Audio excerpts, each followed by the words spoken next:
Hey, George, you're a scientist.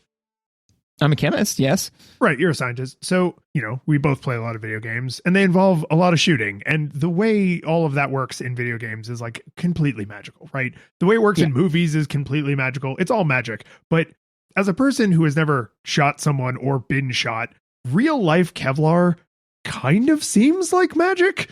Like bullets are famous for murdering people. And yet Kevlar, I think you still get pretty hurt, but you don't die, right? Like it stops the bullet, or maybe it literally stops it. Like I don't know. It seems like it stops magic. It enough. Yeah, enough that you don't die, right?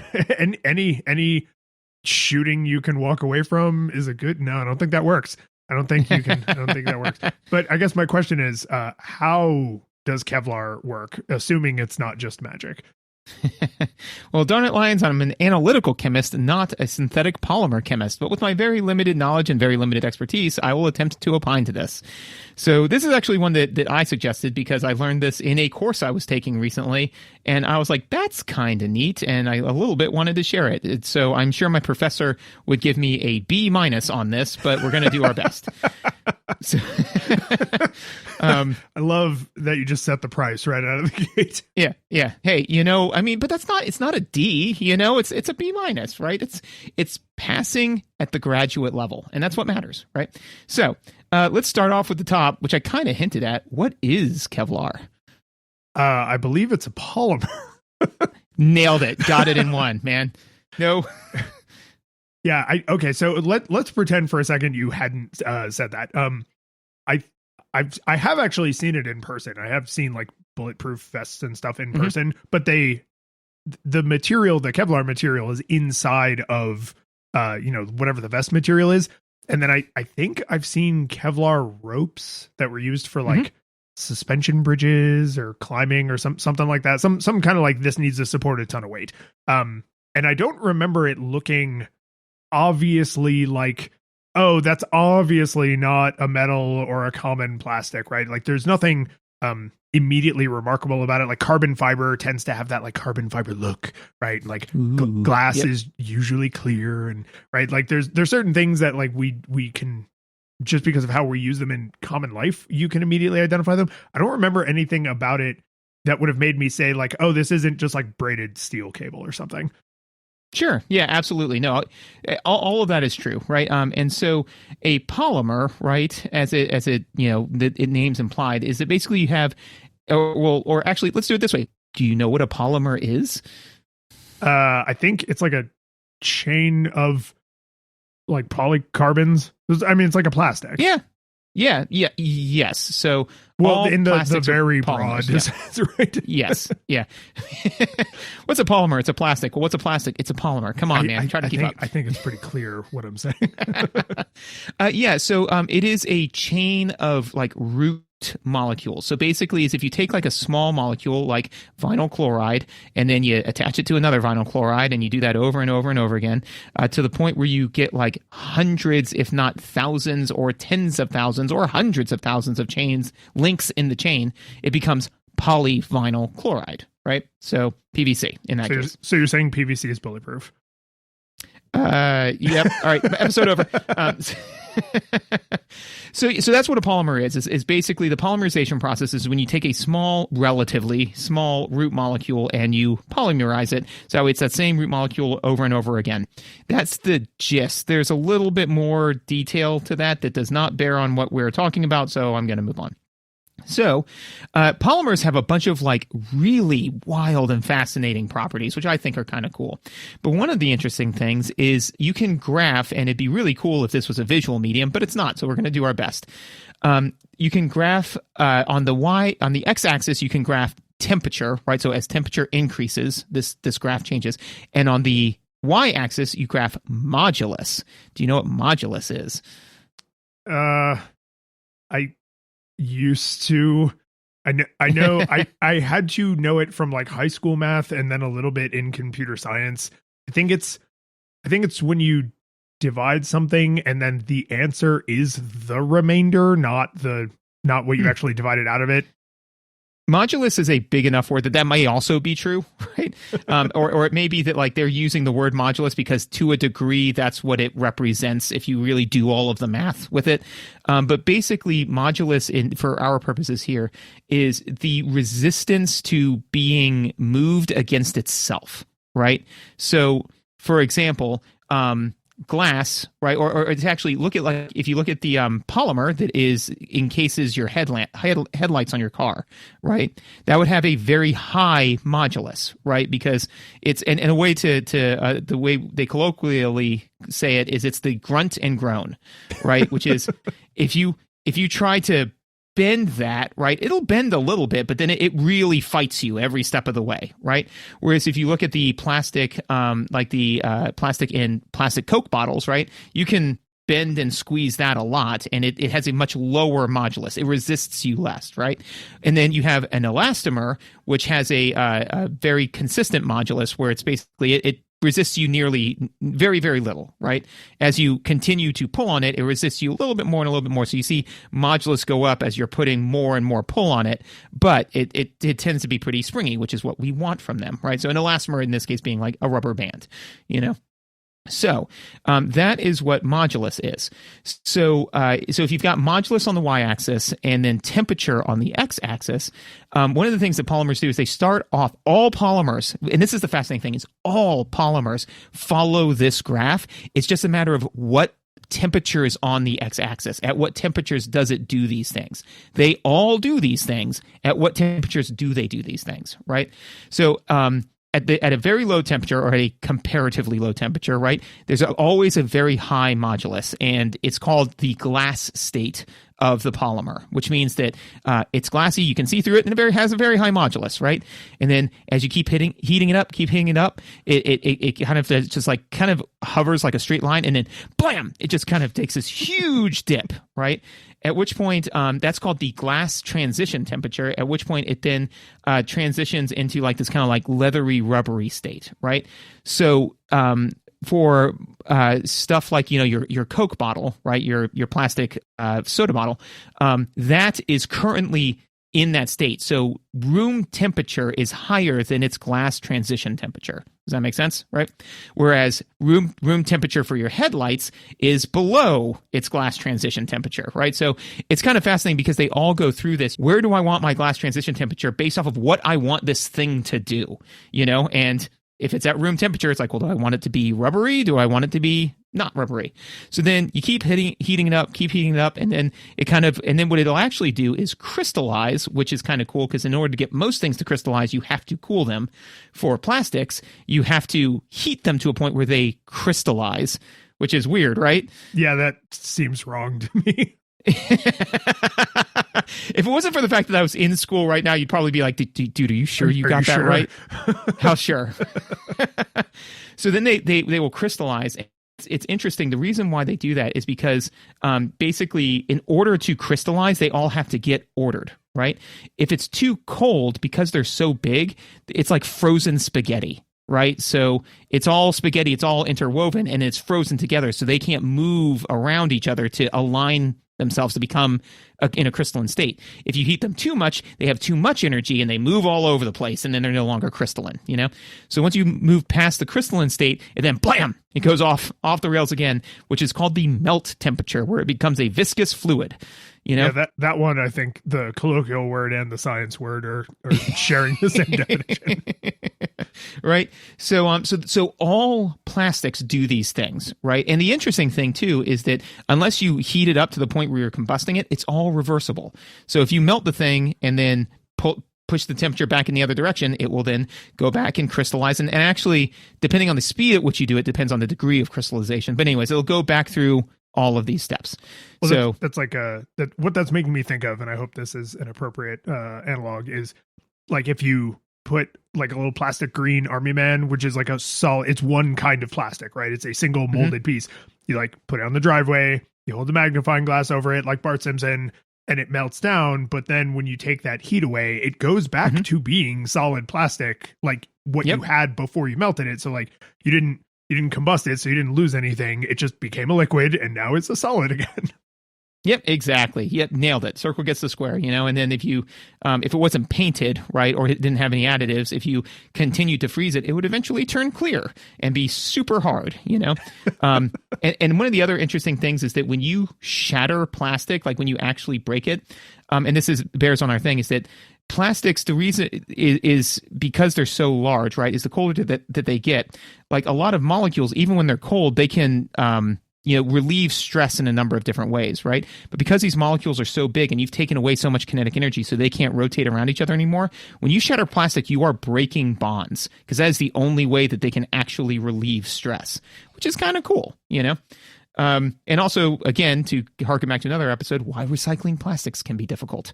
Yeah, I think about that a lot now. So we kind of went over what polymers do as the temperature increases, right? So Kevlar, in this case, right, and I would bore you with what the root molecule is, but I don't remember offhand. Kevlar.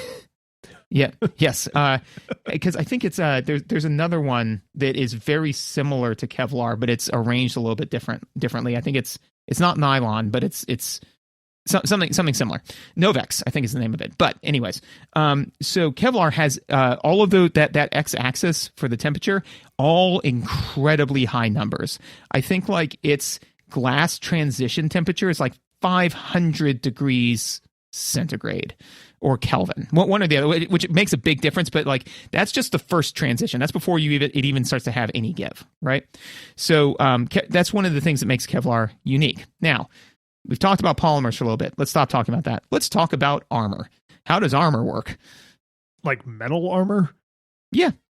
I mean, the way I imagine it is you just have something that is impact resistant to whatever you expect it to be impacted by. So if you had like a tank, I don't think, at least not originally, they weren't made of like special materials. It's just that a bullet or a bomb could not generate enough force to deform or crack through the metal.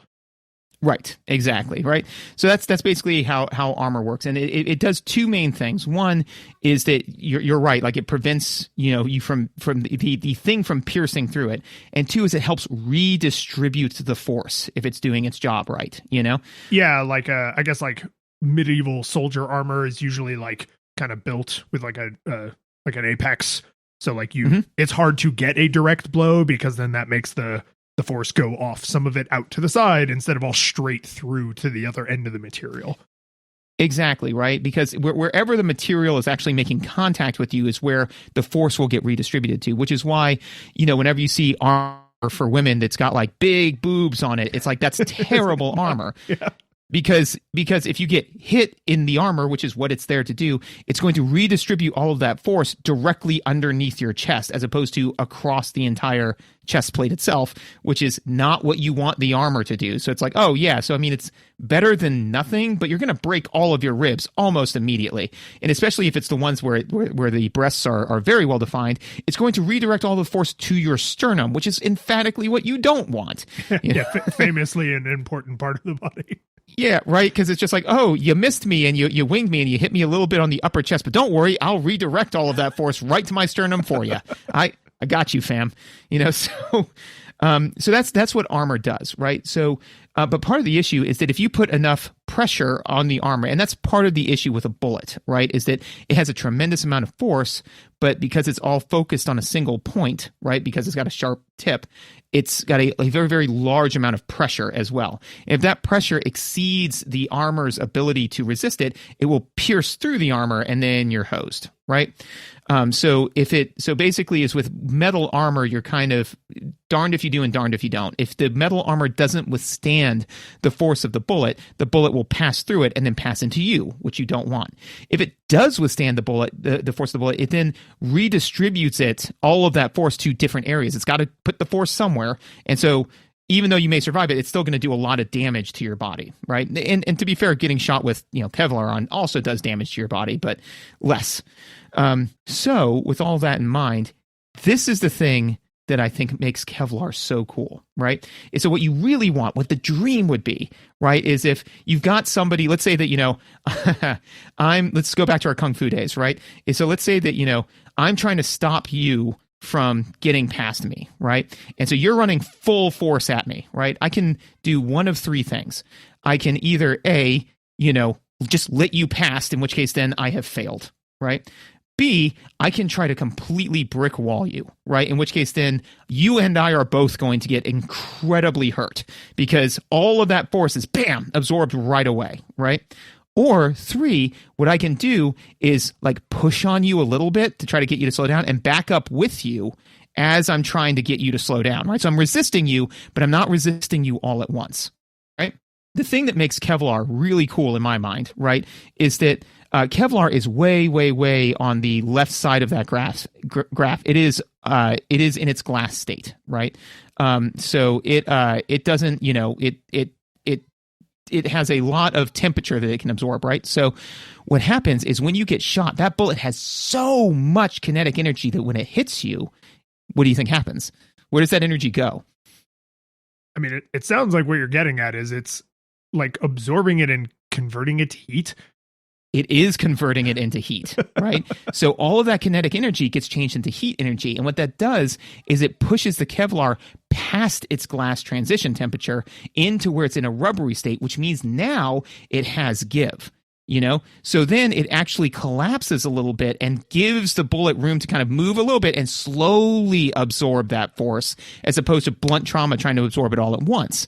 Then the minute that the bullet is no longer doing the bullet thing, it now no longer has all that kinetic energy, which means that it doesn't have as much heat. And because its glass transition temperature is so high, it immediately goes back into the glassy state, which means that it's hard again and can withstand another impact. And okay, so when we lay people, not you, me, right? Think of like a chemical reaction. You think of, like the Mentos and the Diet Coke, or the baking soda and the vinegar, or, like food cooking, right? Or baking is all chemistry, right? And those things I associate with like an amount of time that I'm capable of perceiving. You're saying that all that chemistry, all of that is happening in like, what? A thousandth of a second, thousandths and thousandths of a second, like just a tiny little. So it is hitting, imparting a huge amount of energy, which is changing enough of the material that it can physically behave differently in time to matter. and then cool back down and return to its like previous state fast enough to continue to be useful. Yes, absolutely. All of that is happening in a hundredth or a thousandth of a second. And because its glass transition temperature is so high, it doesn't need to be at that low of a temperature in order for it to go back. Because if its glass transition temperature was high, but not that high, it would remain elastic too long. So you have to thread that needle, because if the glass transition temperature is too high, it will never go into its amorphous state and absorb a lot of that force, right? But if it's not high enough, it will stay in its amorphous state too long, and then it could potentially pass through or get further into you. So they had to really thread the needle on getting where that glass transition temperature was. And then yes, all of that happens in a thousandth of a second. All of that chemistry, those physical changes to the material are all happening in that very short period of time, which I think is just absolutely fascinating.